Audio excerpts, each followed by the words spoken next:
안녕하세요. 저는 지방에 살고 있는 30대 여자입니다. 전 이곳에 사연을 보내시는 다른 분들처럼 사연을 듣다가 저의 막막하고 너무나도 많이 아팠던 결혼 생활이 떠올라 용기를 내어 사연을 보내봅니다. 저와 남편은 퍼즐 동호회에서 처음 만났어요.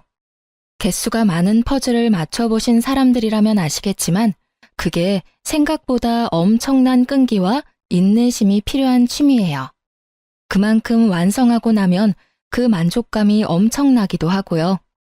남편과 저는 개수가 꽤 많은 퍼즐을 좋아하는 편이었는데 좋아하는 애니마저 같아 함께 작업하는 일이 많았고 그렇다 보니 자연스럽게 연인이 돼 결혼까지 하게 되었죠. 남편과 같은 취미를 공유하며 여가 시간을 보낼 수 있다는 점도 좋긴 했지만 화목한 시댁의 모습도 좋아 결혼을 마음먹게 되었어요. 그 빌어먹을 화목이 제 발등을 찍다 못해 뭉개버릴 줄 꿈에도 몰랐지만요. 하여튼 결혼까진 순탄하게 진행되었습니다. 그 당시에 남편의 연봉이 저보다 많았는데도 불구하고 모은 돈이 저보다 적어 씀씀이가 많이 해픈가 싶긴 했지만 돈 생각하며 결정한 결혼이 아니니 그러려니 했어요. 그렇다 보니 집을 장만할 때도 제 돈이 좀 더 들어가긴 했지만 좋은 게 좋은 거라고 공동 명의로 했네요. 그래도 집은 남자 명의로 해야 하는 게 아니냐는 시댁의 언질에 시댁엔 남편 명의로 했다고 거짓말을 하긴 했지만요. 그래서 집은 당연히 우리 아들 명의로 했지? 그럼 엄마 걱정하지 마. 그래 잘했다 아가. 섭섭하게 생각하지 말려무나. 명의가 무슨 의미가 있니? 그냥 이 노인네들이 아직은 고지식해서 그런 거다. 이렇게 생각해 주렴. 알겠지? 네, 어머님. 명의 문제로 여러 말이 오갈 때 조금 석연치 않은 부분이 있긴 했지만 결국 공동 명의로 했고 융통성 있게 거짓말을 해준 남편 덕분에 별 대수롭지 않게 넘겼어요. 그 문제만 뺀다면 결혼하고 난 뒤에도 저흰 여전히 행복했고 별다른 시집살이도 느끼지 못한 채 행복한 신혼생활을 즐기고 있었어요. 그러던 어느 날 저의 신혼생활을 더 황홀하게 만들어줄 소식이 저희 부부에게 찾아왔어요. 여보, 나 임신했어. 그게 정말이야? 와, 정말 고생했어. 그럼 뱃속에 우리 아기가 있단 말이야? 너무 신기하다. 그렇습니다. 결혼한 지 1년도 되지 않아 전 임신을 했고 꿈만 같았어요.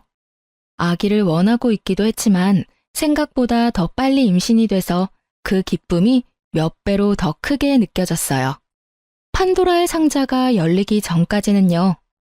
그러니까 아직 아무것도 변한 게 없는 것 같은데 이 뱃속에 아기가 있다고 생각하니 왜인지 큰일을 한 것 같고 더 조심해야 할 것 같고 그렇네. 당연히 큰일을 한 거지. 조심 또 조심해. 나도 당신 스트레스 받지 않게 노력할 테니까. 임신의 기쁨을 느끼며 하루하루 보냈던 것도 찰나의 순간이었어요. 이것저것 아기용품을 알아보던 중 전 문득 생겨난 궁금증에 남편에게 물었어요. 그렇게 저도 모르는 사이 열면 안 되는 판도라의 상자를 열었던 것입니다. 그런데 말이야, 당신 돈 얼마나 모았어? 이제 아기도 태어날 거고 우리 서로 재정 상태가 어느 정도인지 알아야 할 것 같아. 저희는 결혼 이후 돈 관리를 따로 하고 있었고 일정 금액을 생활비 통장에 입금해 그것으로 생활비를 쓰고 있었어요. 전 목적에 따라 통장을 나눠 적금하고 있었던 터라 모인 돈이 꽤 있었고 그렇기에 남편도 어느 정도 모아뒀겠지 하고 생각하고 있었습니다. 저의 물음에 남편이 당황하더라고요. 많이 모으진 못했나 싶더라고요. 하지만 남편이 오픈한 통장 잔고는 참 참담하더군요. 59,800원? 정말 이게 다야? 거짓말하지 말고 따로 적금 든 건 있는 거지? 아니, 없어. 그게 지금 가진 전 재산이야. 뭐? 그게 말이나 돼? 당신 연봉이 얼만데? 그 월급으로 적금도 안 되는데 가진 전 재산이 10만 원도 안 된다는 게 말이나 돼? 당신 나 몰래 두 집 살림해? 그렇지 않고선 말이 안 되는 금액이잖아. 제가 노발대발하며 말하자 남편 놈은 세상 밝은 얼굴로 말했어요. 그게 부모님 생활비 들였어. 당신도 알다시피 두 분 다 일하시는 것도 아니고 연금으론 생활이 힘드시니까 내가 총각 때부터 생활비 들였었거든. 결혼하고도 당신이 돈 관리는 각자 하자길래 내가 집에 생활비 주는 거 다 알고 그렇게 말하는 줄 알았어. 알고 보니 화목한 시댁은 장가간 장남의 돈까지 화목하게 나누어 쓰고 있었더군요. 너무 화가 나 당장이라도 시댁과 연을 끊어버리라고 말하고 싶었지만 그렇게까지 하는 건 너무 극단적인 선택인 것 같아 화를 꾹 참고 말했어요. 당신이 아무 말도 안 하는데 내가 어떻게 알아? 그리고 당신 이제 한 가정의 가장이야. 한 집안을 이끌어가야 할 사람이 생각도 없어도 어쩜 그렇게도 없어? 투자했다고 해도 머리 아플 판국에 뭐? 생활비를 줘? 그것도 월급을 반 이상을? 당신이 제정신이야? 제가 이렇게까지 말하니 남편은 그제야 상황 파악을 한 듯 제 눈치를 살피기 시작했어요. 전혀 예상치 못한 저의 반응에 남편은 대답도 못하고 애꿎은 손톱만 튕기고 있더군요. 그 꼴을 보는데 밤새도록 기다려도 제가 기다리는 답변은 돌아오지 않을 거란 생각이 들더군요. 그래서 전 기다리지 않고 앞으로 남편이 어떻게 해야 할지를 친히 알려주었습니다. 다신 시댁에 그 어떤 돈도 주지 마. 다 끊어. 알겠어? 어? 이렇게 갑자기 한 푼도 들이지 말란 말이야? 아, 용돈은 드려도 돼. 단 30만 원은 넘기지 마. 30만 원으로 어떻게 생활하셔? 그렇게는 못해. 아, 그래? 그렇게 부모님께 생활비 드리고 싶으면 나랑 이혼하면 되겠네. 난 가정도 내팽개치고 효도하는 남자랑은 못 사니까 말이야. 이혼? 무슨 이런 일로 이혼까지 해. 이때까지 키워주신 부모님께 생활비 드리는 게 그렇게 나쁜 일이야? 나쁜 일이야.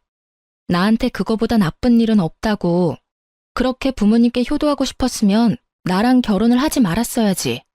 가정은 만들어 놓고 당신 부모님께 돈 다 갖다 바치면 우리 가정은 어떻게 살아가? 생각을 좀 해, 제발. 당신이 우리 집 가장인 걸 잊지 말란 말이야. 하여튼 난 분명하게 말했다. 또다시 이런 일 만들면 이혼이야. 난 2번 기회는 주지 않으니까 그렇게 알고 당장 다음 달부터 돈 들이지 마. 알겠어? 알겠어. 남편은 그래도 이혼은 하기 싫었는지 기어들어가는 목소리로 알겠다고 하더군요. 그 후 전 불시에 남편의 통장 잔고를 확인하기 시작했고 남편은 다행스럽게도 통장 잔고를 잘 지키고 있었어요. 통장 잔고를 잘 지켜낸 대신 절 지켜내진 못했지만요. 시댁에선 저의 입김으로 넉넉하던 생활비가 30만 원으로 바뀌어버린 것을 알아버렸고 그 덕에 전쟁보다 더 큰 난리가 났더군요. 당연했겠죠. 늙은 시부모님들부터 젊은 시누이까지. 일하는 사람은 단 한 명도 없이 남편 생활비로 생활하다 하루아침에 돈줄이 막혔으니 난리가 날 수밖에요. 이때부터였죠. 화목하고 다정하던 시댁 식구들이 입만 열면 돈 타령만 하는 돈벌레가 되어버린 것은요. 어머님과 시누이는 틈만 나면 전화로 돈 타령하기 시작했어요.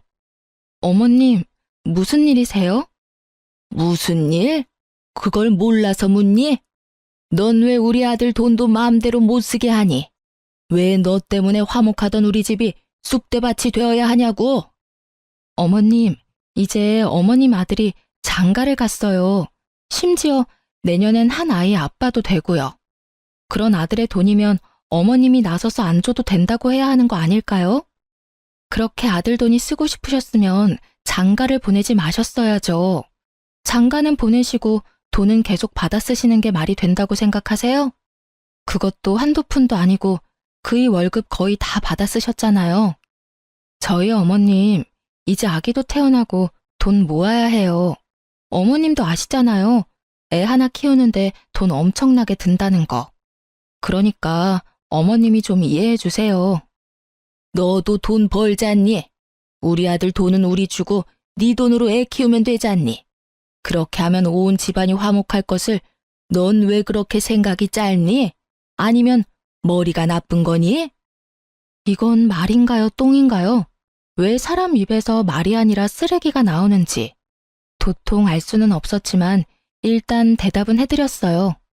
전 제 등골 빼서 어머님 아들이랑 제 아들이랑 키울 생각 전혀 없어요. 어머님, 그러니까 제 말은요. 앞으로도 생활비는 없을 테니 그런 줄 아시면 된다. 이 말씀이에요. 저의 단호한 말투에 어머님은 크게 당황하셨는지 어버버 하시며 말을 잇지 못하시더라고요. 그런 어머님을 대신해 이번엔 시누이가 나서더군요. 아니 언니, 무슨 말을 그렇게 섭섭하게 해요. 그리고 가족끼리 돕고 사는 거지 무슨 생판 남처럼 네 돈 내 돈 딱 잘라 나누냐고요. 아가씨, 전 저희 친정에도 용돈 말곤 돈거래조차도 안 해요. 그리고 아가씨가 입장 바꿔서 생각해보세요. 아가씨의 미래의 배우자가 자기가 버는 돈은 전부 자기 집에 가져다주고 정작 가정에 쓰이는 생활비를 포함해 애 교육비 전부를 아가씨에게 감당하라면 아가씨는 웃으면서 할 수 있겠어요? 아, 우리 남편은 참 효자구나. 당신은 효자 노릇 많이 해? 내가 애도 키우고 돈도 더 많이 벌어오도록 노력해 볼게. 할 수 있겠냐고요. 그건 왜 그렇게 극단적이게 예를 들어요? 극단적인 게 아니라 지금 제가 처한 상황이에요, 아가씨. 그러니까 제가 지금 이 순간에 아가씨 오빠랑 이혼하고 싶겠어요? 안 하고 싶겠어요? 이혼이요? 아직 못 전에 들으셨어요? 저 아가씨 오빠가 시댁에 또다시 돈 갖다 바치면 이혼하자고 했거든요. 그런데 지금은 돈이고 나발이고 그냥 이혼하고 싶네요. 언니, 지금 이혼을 빌미로 우리 협박하는 거예요? 그렇게 들리셨대도 어쩔 수 없고요. 아가씨, 저 좀 바빠서 그러는데 더 할 말 없으면 끊을게요. 정말 조심 또 조심해야 하는 시기에 이런 전화를 받는 일은 허다했고 반복되는 말이 안 되는 소리에 대꾸도 하고 싶지 않아 전화를 무시하면 아버님을 저희 집으로 보내 압박을 하더군요. 아버님, 저희 집까지 무슨 일이세요? 무슨 일은? 내가 내 아들 집에 오는데 무슨 이유가 있어야 하는 게야? 그런 건 아닌데 다저녁 때 연락도 없이 오셔서 무슨 일인가 해서요. 저녁은 드셨어요? 당연히 못 먹었지. 돈이 있어야 끼니도 챙겨 먹고 다니는 거지. 돈도 없는 노인네가 어떻게 끼니 때마다 챙겨 먹고 다니겠어? 단번에 알 수 있었죠. 어머님이 보내서 오셨구나 하고요. 그렇지 않고서야 저녁 시간에 아버님이 굳이 저희 집에 찾아오실 이유는 없으니까요. 그럼 식사하고 가세요. 제가 금방 차려드릴게요. 됐다. 입맛도 없어. 너 같으면 지금 내가 입맛이 있겠느냐? 아휴, 아버님. 그래도 식사는 하셔야죠. 됐다고 하지 않느냐? 그러지 말고 여기 좀 앉아보거라. 이야기 좀 하자꾸나. 네, 말씀하세요. 분위기는 얼추 만들어졌고 아버님이 본격적인 이야기를 꺼내려는 순간 타이밍 좋게 남편이 돌아오더군요. 남편은 어머님과 시누이의 계속되는 괴롭힘을 알고 있어 그렇지 않아도 제 눈치를 살피느라 눈알이 돌아갈 지경이었는데 집에 아버님이 계시는 것을 보곤 눈을 감아버리더군요. 아마 그 짧은 순간 제 표정을 읽은 것이었겠죠. 제 표정은 억지 웃음은 짓고 있지만 썩어가고 있었으니까요. 아버지, 어쩐 일이세요? 어쩐 일이긴 지나가는 김에 들렸다.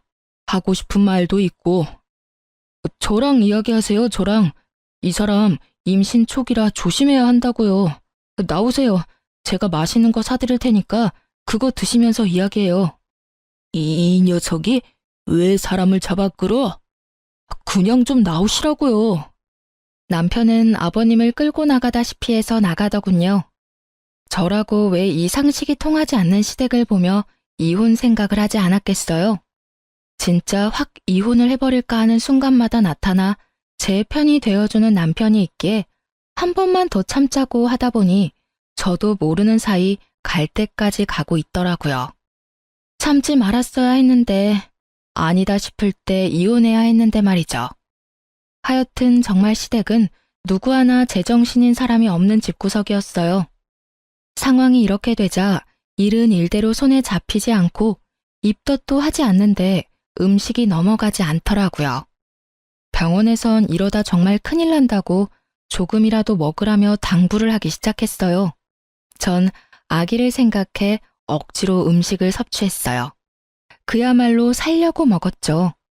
그런 제 노력도 모두 물거품이 되어버렸지만요.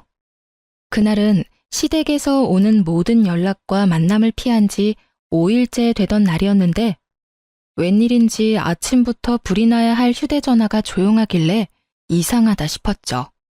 이대로 포기할 사람들론 보이진 않았으니까요. 그렇다고 먼저 나서 전화해 볼 수도 없으니 답답하고도 무섭더라고요. 그렇게 시간은 흘러 점심시간이 되었고 점심을 먹기 위해 1층 로비를 지나 문으로 향하던 그 순간 저를 부르는 신우이의 목소리가 들리더군요. 저는 설마 하는 마음에 뒤를 돌아봤고 거기엔 두 눈에 쌍심지를 켜고 저를 바라보는 신우가 있었습니다.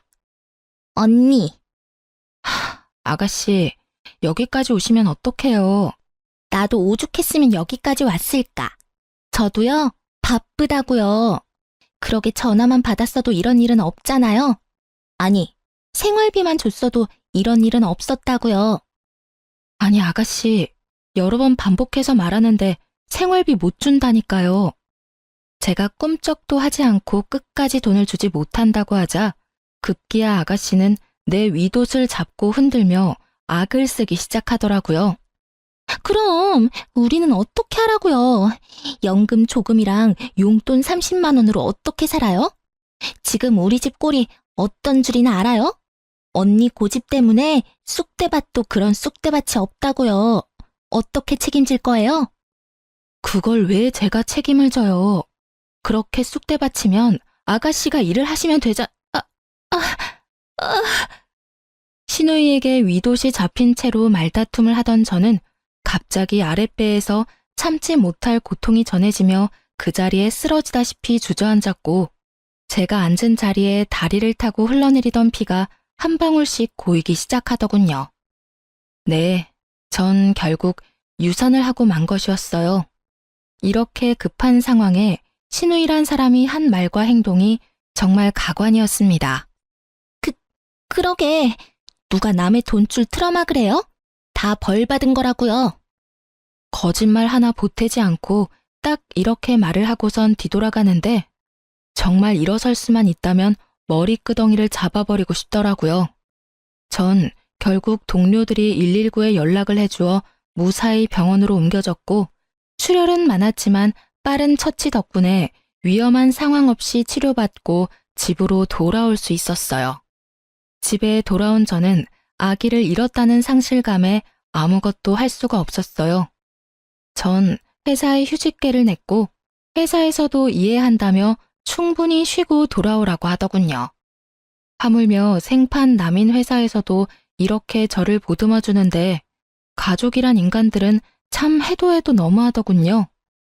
돈 내놓으라며 하루가 멀다고 전화하고 찾아오던 사람들이 몸은 괜찮냐는 전화는커녕 문자 한 통이 없었습니다.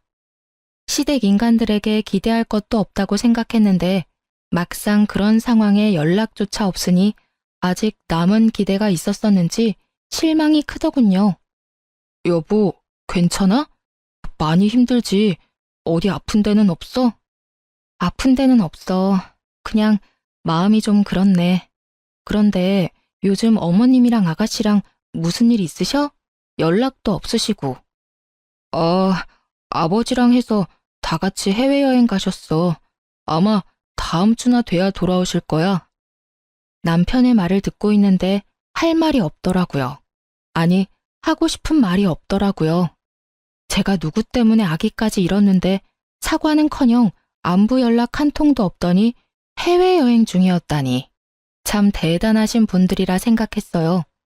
도대체 돈은 어디서 나서 해외여행식이나 가신 것인지 남편에게 묻고 싶었지만 아기도 이른마당에 그깟 돈이 뭐가 대수냐 하는 생각이 들며 전 그냥 입을 다물었습니다. 시댁의 씀씀이는 점점 해퍼졌고 전 점점 더 무기력해지었어요. 그렇게 하루하루를 보내던 어느 날 친구에게 연락이 왔어요. 아주 충격적인 사실을 가지고요. 유인아, 너 왜 이렇게 카톡을 안 봐? 어? 카톡 보냈어? 미안. 내가 요즘 정신이 좀 없어서. 왜? 급한 일이야? 나한테 급한 일이 아니고 너한테 급한 일이야. 전화 끊자마자 바로 확인해봐. 알겠지? 알겠어. 다급한 친구의 목소리에 심상치 않은 일이 벌어지고 있음을 직감할 수 있었죠.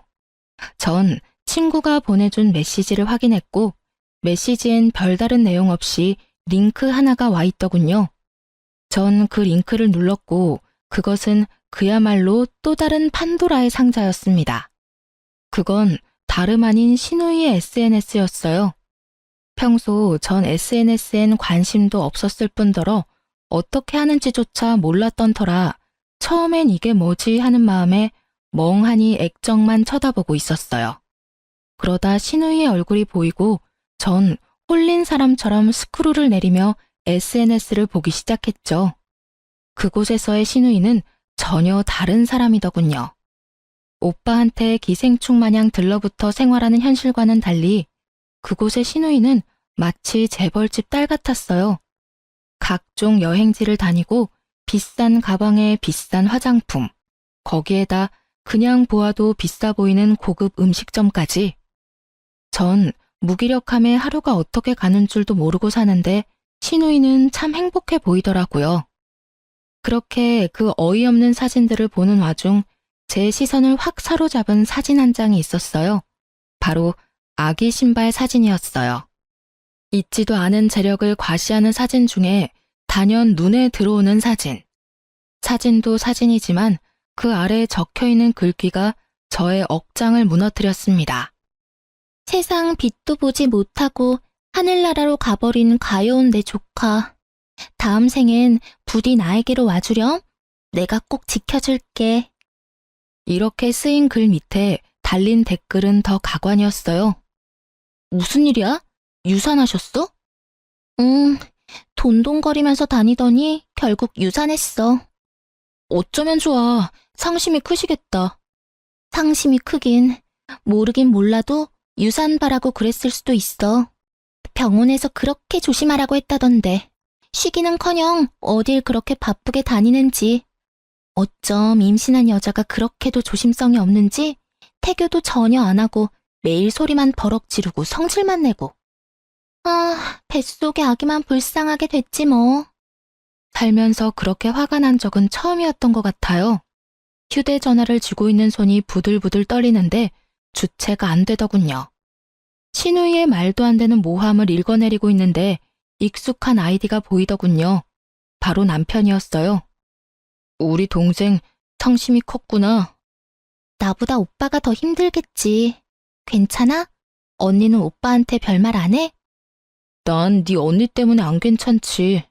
별말 안 하기는 하루 종일 사람 눈치나 보게 하고 자기가 똑바로 못 지켜서 유산까지 한 주제에 사람을 얼마나 들들 볶는지.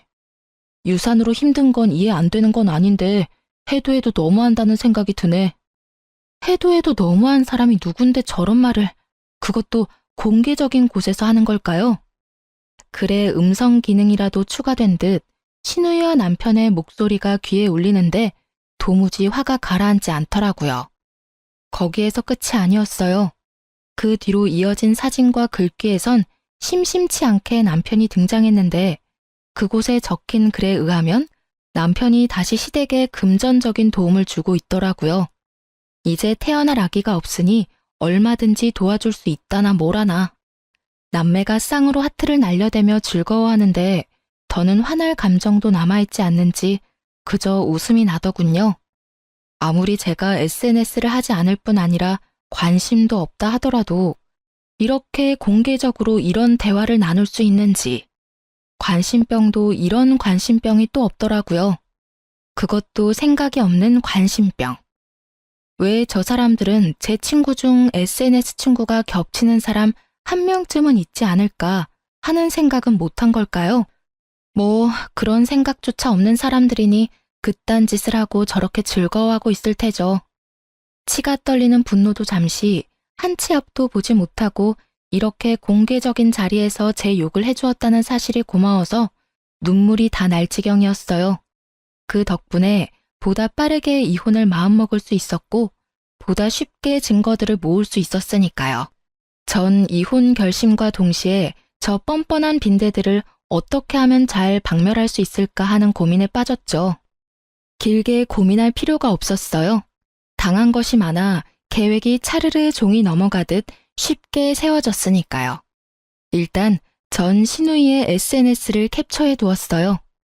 저를 비방한 글, 남편에게 금전적인 도움을 받아 호사롭게 생활하는 모든 것을요. 그리고 회사 측에 부탁해 제가 로비에서 유산을 할 당시의 모습이 찍힌 CCTV 복사본을 부탁했어요. 감사하게도 영상 복사하는 것에 회사가 동의를 해주셔서 그것 역시 비교적 쉽게 손에 넣을 수 있었어요. 이혼 준비가 생각했던 것보다 빠르고 쉽게 진행되던 어느 날, 정말 하늘이 돕는다는 생각이 들 수밖에 없는 소식이 들려왔습니다. 그건 바로 신우이의 결혼 소식이었어요. 웬일로 연락이 와 집으로 오라고 하더니 그 기쁜 소식을 전해주는데 자칫하면 신우이를 끌어안을 뻔했지 뭐예요? 그간 남자친구가 있는 건 알았지만 집안 차이로 인해 남자친구 집에서 반대한다고 들었었는데 드디어 허락을 받았다며 기뻐하더군요. 전 정말 진심을 담아 축하를 전했어요. 정말 진심으로 축하해요, 아가씨. 어머, 언니. 나 좀 감동인데요? 이렇게나 기뻐해 줄 거라 생각도 못 했는데 고마워요, 언니. 다른 사람도 아니고 아가씨가 결혼 허락을 받았다는데 당연히 기쁘죠. 그래서 상견례는 언제예요? 아직 정확한 날짜는 안 정했어요. 왜요? 그게 아무래도 그쪽에서 원하는 혼수나 이런 것들이 장난이 아닐 텐데 우리 쪽에서도 어느 선까지 해줄 수 있는지 미리 이야기를 나눠보고 날짜를 잡아도 잡아야 할 것 같아서요. 이렇게 말하며 말끝을 흐리던 신우이는 바로 준비했던 말을 꺼내더군요. 아무것도 모르던 시절의 저였다면 노발대발 화를 냈겠지만 전 끝까지 인자한 미소를 잃지 않고 신우이의 이야기를 들어주었죠. 그래서 말인데 오빠, 그리고 언니, 나 결혼할 때 돈 좀 해주면 안 될까? 알다시피 나 모아둔 돈은커녕 생활비도 없잖아. 그런 내가 무슨 돈으로 혼수를 준비해. 그렇다고 엄마 아빠가 뼈 빠지게 모아서 마련한 이 집에 손을 댈 수도 없고. 이번에 나 도와주기만 하면 내가 1년 안에 갚을 수 있어. 내 남자친구 집 엄청 부자야. 내가 그 집에 시집만 가잖아? 그럼 다 끝나는 거야. 남자 살살 구슬려서 돈 뜯어내는 거 식은죽 먹기지. 모르긴 몰라도 그 돈 원금은 물론이고 이자까지 두둑히 쳐서 갚아줄 수 있다니까. 상상의 나래에 빠져 소설과 같은 허상을 입으로 읊어내는 신우이와 그런 신우이의 이야기를 세상 진지하게 듣고 있는 남편을 보는데 웃음이 튀어나오려는 걸 얼마나 참았는지 몰라요. 전 그저 망상으로 가득 찬 취집충이 생겨나는 과정을 감탄까지 하며 구경하고 있었고 남편은 곰곰이 생각을 하는 듯 하더니 입을 떼더군요. 일단 네가 무슨 말을 하는지는 대충 알겠고 자세한 이야기는 나중에 하자. 한두 푼도 아니고 생각할 시간이 필요해. 생각할 시간이 아니라 제 귀가 없는 시간이 필요하다는 걸 전 알고 있었습니다. 남편은 그 돈을 안 해줄 리 없었으니까요. 저의 예상은 틀리지 않았고 늦은 밤 남편의 전화를 엿들을 수 있었죠. 수화기 넘어 신우이의 목소리가 얼마나 까랑까랑한지 마치 제가 통화하는 것처럼 잘 들리더군요. 야, 넌 생각이 있어 없어? 그런 이야기를 내 와이프 있는 데서 하면 어떡하자는 거야? 나도 말하고 아차 싶었어. 언니가 오늘따라 유난스럽게 표정이 인자해서 나도 모르게 말이 술술 나와버렸지 뭐야. 왜? 언니가 뭐라고 해? 설마 나 돈 절대로 해주지 말래? 아니, 다행스럽게도 그런 말은 없긴 했는데 혹시 또 모르는 일이니까 와이프 앞에서 돈 이야기는 꺼내지도 마라. 알겠어? 알겠어. 조심할게. 그러면 나 결혼 자금은 오빠가 해주긴 할 거지? 그럼 내가 해주지 누가 해주냐? 넌 그런 걱정하지 말고 시집 가서 잘 살 걱정이나 해. 우리끼리 하는 말이지만 네가 이번 기회 놓치면 그런 집에 시집 가는 거 불가능에 가까워. 그건 너도 알지? 나도 잘 알거든. 그러니까 그 반대를 하는데 꾹 참고 기다렸지. 그래도 나 대단하지 않아? 결국엔 내 남자 딱 만들잖아. 내가 생각해도 난 정말 대단해. 어떤 면에선 참 대단하다. 결혼까지 갈 거라곤 생각도 못했는데. 어찌되었든 네 언니한테 비밀이야. 알겠다니까. 걱정 마. 다른 것도 아니고 내 미래가 달린 일인데 어련히 알아서 조심하지. 그래, 오빠가 대출 받는 대로 보내줄 테니까 그런 줄 알고 끊자. 역시 남편은 저에게 아무 말도 하지 않고 시누이에게 돈을 해주었어요. 어쩜 그렇게 멍청한지 남편은 제가 자신의 공인인증서 비밀번호를 알고 있다는 사실도 잊은 채 통장 거래를 활발하게도 하더군요. 이 금융권에서 대출을 받고 그 돈을 10원도 남기지 않고 시누이에게 입금한 내역을 보는데 어깨춤이 절로 쳐지며 응원까지 하게 되더군요. 남편 인생이 남편 손으로 나락으로 가는 꼴이라니. 그것보다 더 신나는 구경거리는 또 없었으니까요.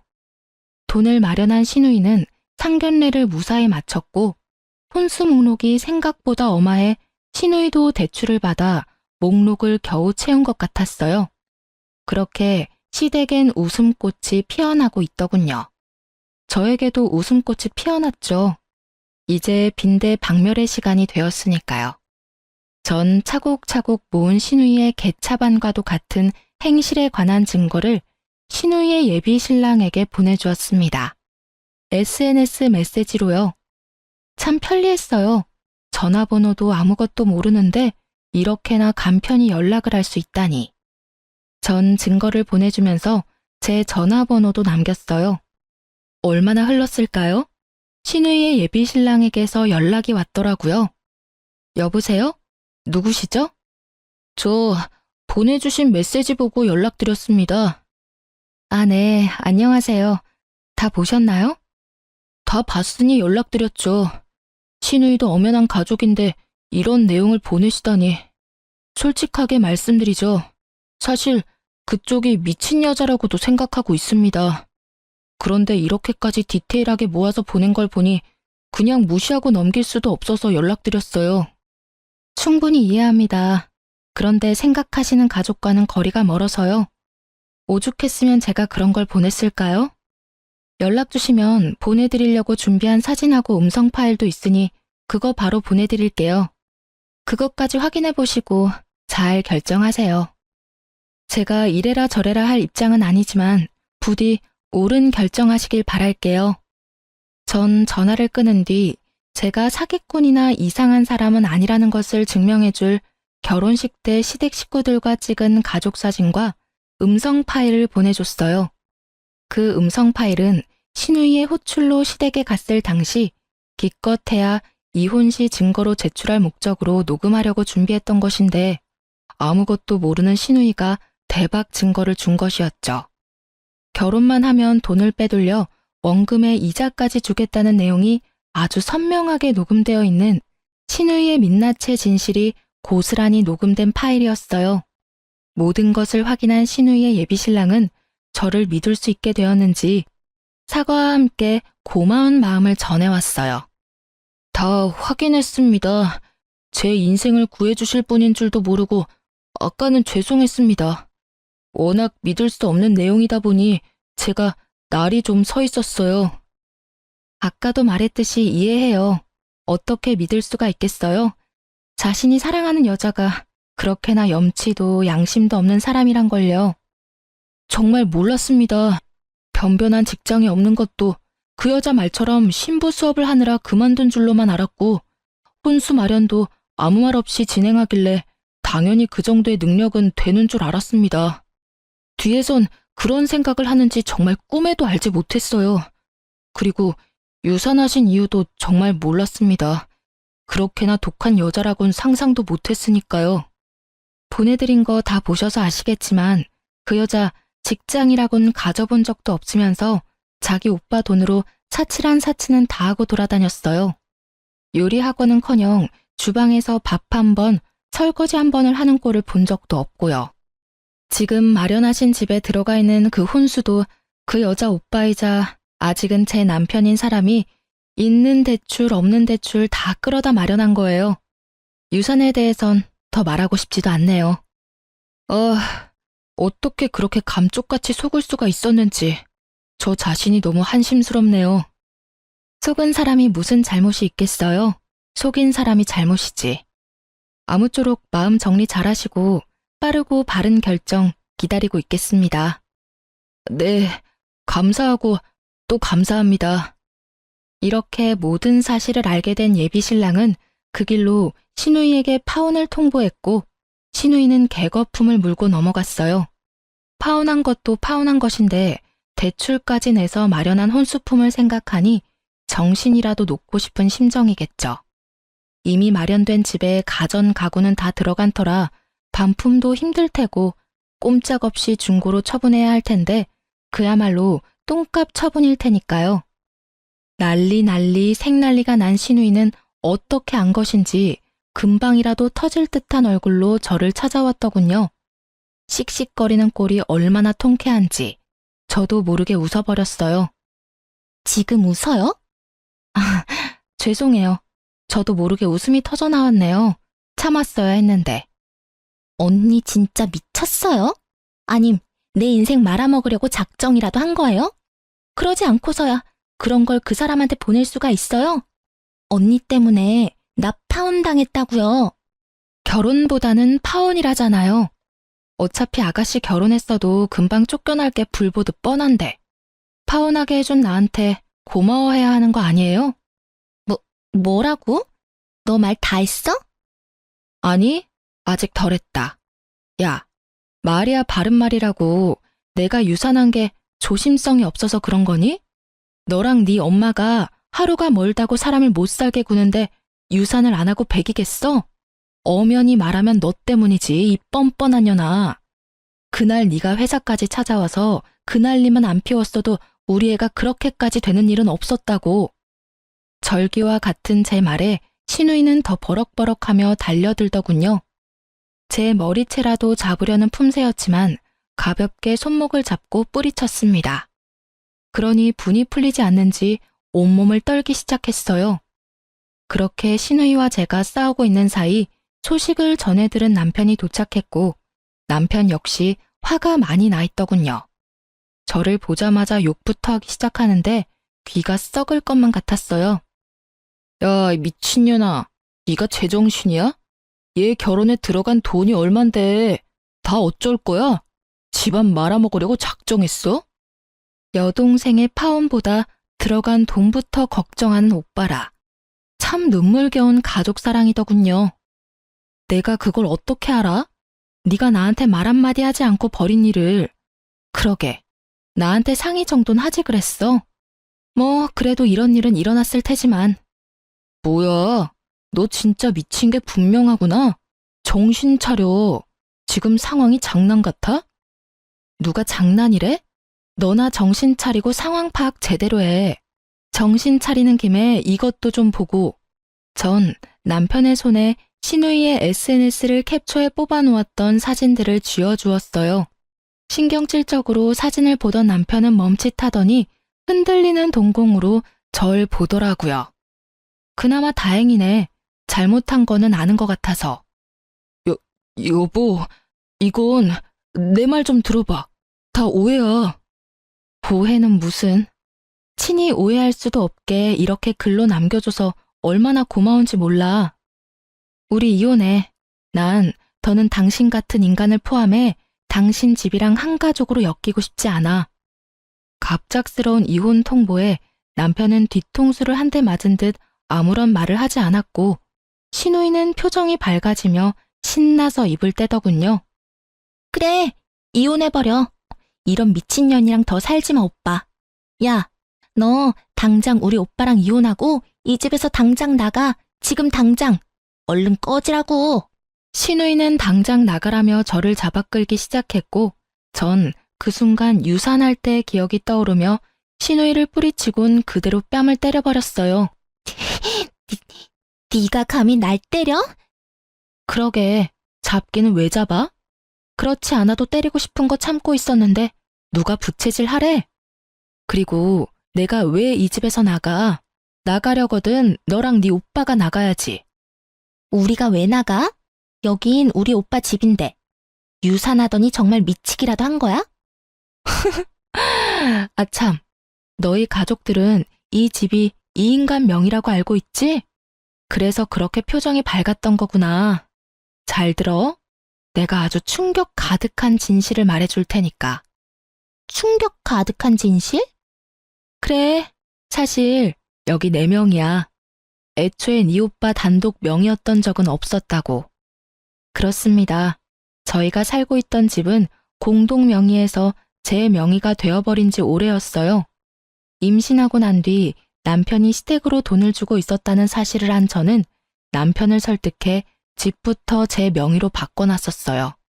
공동 명의라 집으로 장난을 칠 순 없겠지만 그래도 혹시 모르는 불상사를 막기 위한 선택이었죠.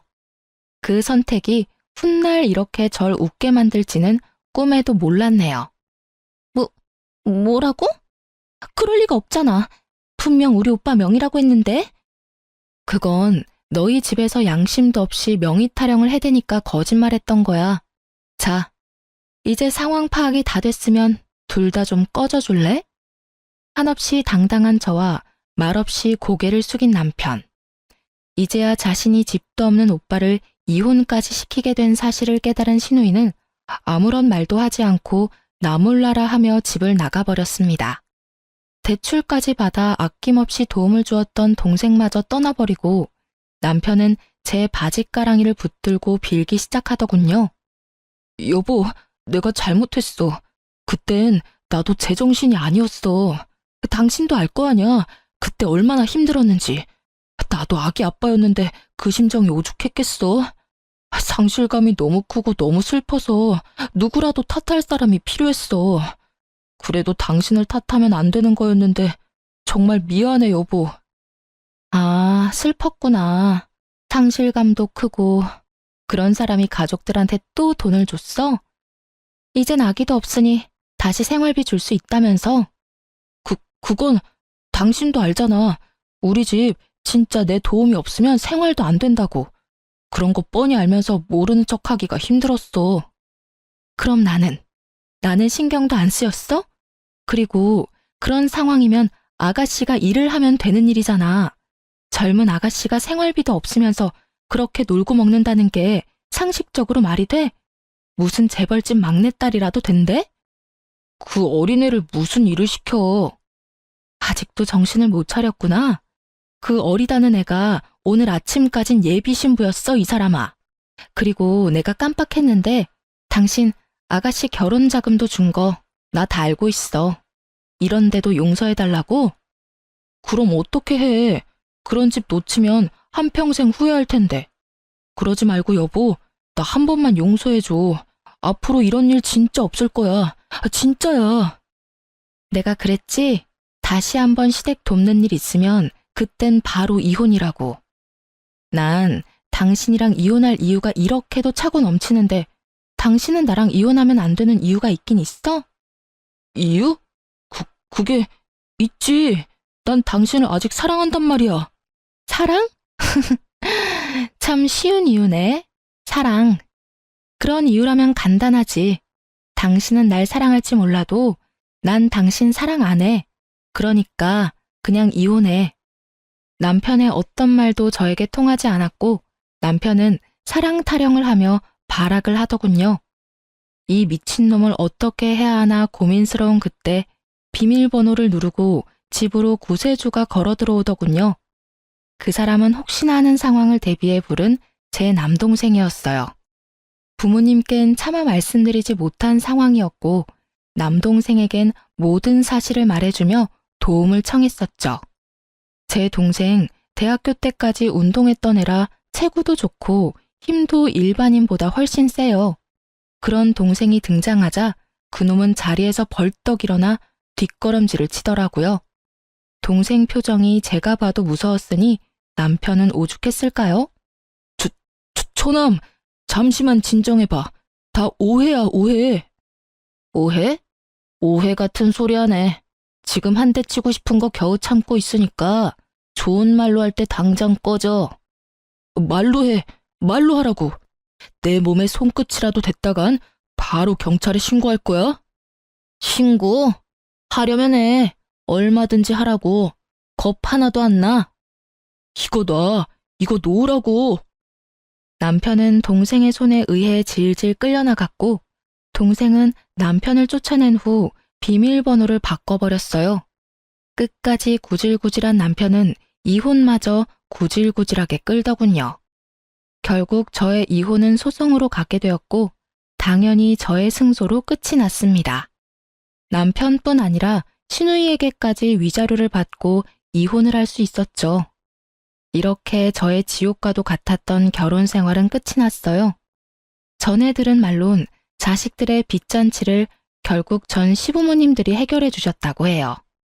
그 한평생 뼈 빠지게 일해서 장만했다는 그 집을 팔아 자식들의 빚을 갚아주고 월세방으로 이사했다고 하더군요. 그 월세집에 옹기종기 모여 산다는 소식을 들었을 땐 10년 묵은 채증이 내려가는 기분이었네요. 시누이는 그때까지도 정신을 못 차리고 SNS에 잘 사는 척 자랑질하고 다닌다고 하더군요. 그러다 간신히 남아있는 월세방마저 말아먹는 건 아닌지 걱정이 다 되더라고요. 오갈 데 없어진 그 빈대들이 저를 찾아와 또 매달리기라도 한다면 그거만큼 골치가 아프고 귀찮은 일이 또 없을 테니까요.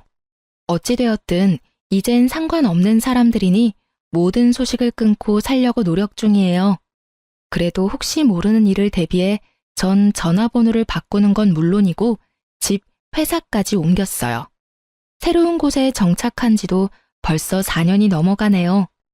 그 길다고 하면 길고 짧다고 하면 짧은 시간 동안 잘 살아가고 있어요. 저의 모든 아픔과 상처를 다 알고도 제 곁을 지켜주는 남자친구도 생겼어요. 만난 지는 1년이 넘었는데 아직까지 알콩달콩 제법 닭살을 떨며 만나고 있답니다. 저는 첫 결혼 생활이 워낙 고단했던 터라 재혼 생각이 없어 남자친구와 헤어질까 생각도 했지만 남자친구도 딱히 결혼 생각이 없으니 일단 연애만 해보자고 하길래 그러기로 했어요. 아무런 기약도 없는 지금 이 관계에 저흰 만족하며 만나고 있어요. 대출 하나 없이 내 집이 있고 내 명의의 차도 있고 심지어 사랑하는 사람도 있는 돌싱의 삶이란 생각했던 것보다 더 행복하더라고요. 아직도 아기를 떠나보낸 날이 오면 감당할 수 없는 슬픔에 잠기곤 하지만 그마저도 잘 이겨내고 있습니다. 앞으로 어떤 삶이 또 저를 기다리고 있을지 모르지만 늘 그래왔듯이 현명하게 헤쳐나가려고 노력하려고요. 지금까지 긴 사연 들어주셔서 감사합니다.